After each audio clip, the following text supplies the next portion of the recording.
嗨，大家好，这里是 Eric 电台，我是 Eric。如何在短期内快速的解锁引体向上？今天我再教你们一个新方法。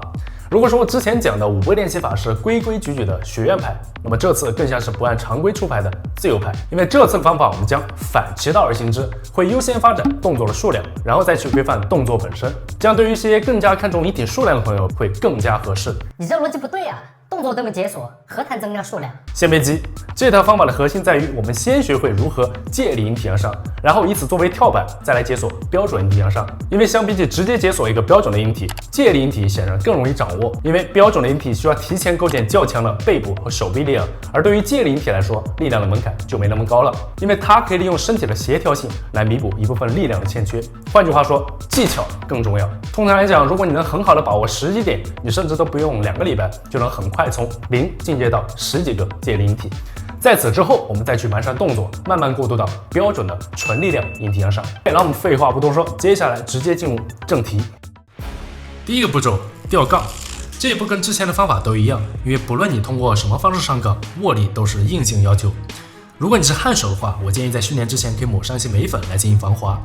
握法的话，我们采用拳握，这样能有效避免后期练习借力引体向上出现脱手的问题。我们刚开始训练，可以先从20秒起步，一共做4组，组间休息2到3分钟。往后每次训练日，每组再增加3到5秒，上不封顶，越久越好。如果你能吊上100秒，那么恭喜你又多了一门挣钱的手艺。另外再提醒一点，吊杠的时候最好能以拇指扣到中指来作为有效训练。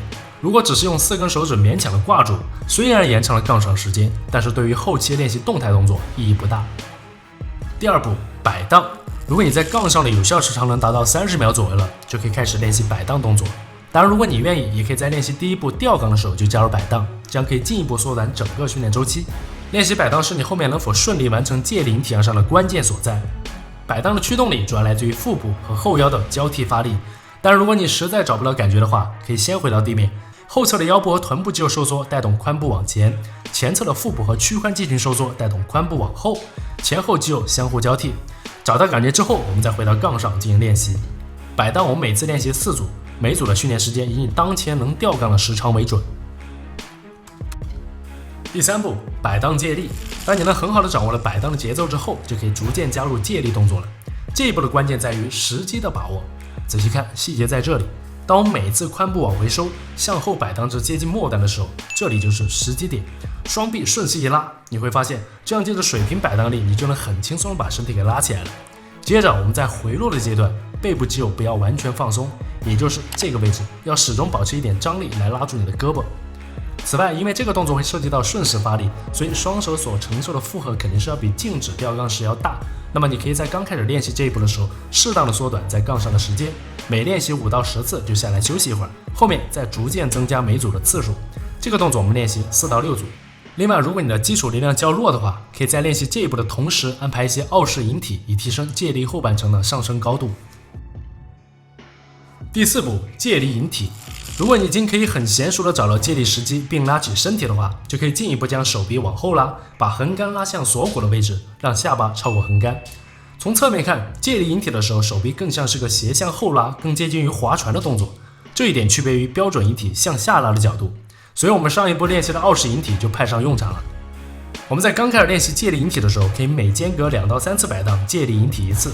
后期随着熟练度的提高，可以不断减少中间的摆荡间隔，3次减为2次，2次减为1次，1次减为连续完成。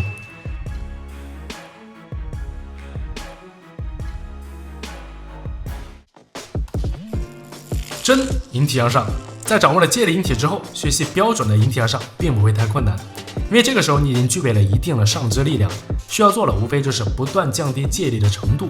具体的操作办法就是在原有的基础上减少一点点摆荡的幅度，练习5到10次，组间休息2到3分钟，然后在下一次训练日再减少一点点摆荡的幅度，直至最终能从竖直面直接将身体给拉起来。那么到这里，恭喜你，你就已经成功解锁了标准的引体向上。Oh yeah！ 以上就是这套新的引体解锁流程，希望能帮到你。如果在练习过程中有遇到任何问题，可以直接问我。OK， 那这期视频就到这里，这里是 Eric 电台，关注我，给你最标准、最科学的健身方案。我是 Eric，咱们下期见。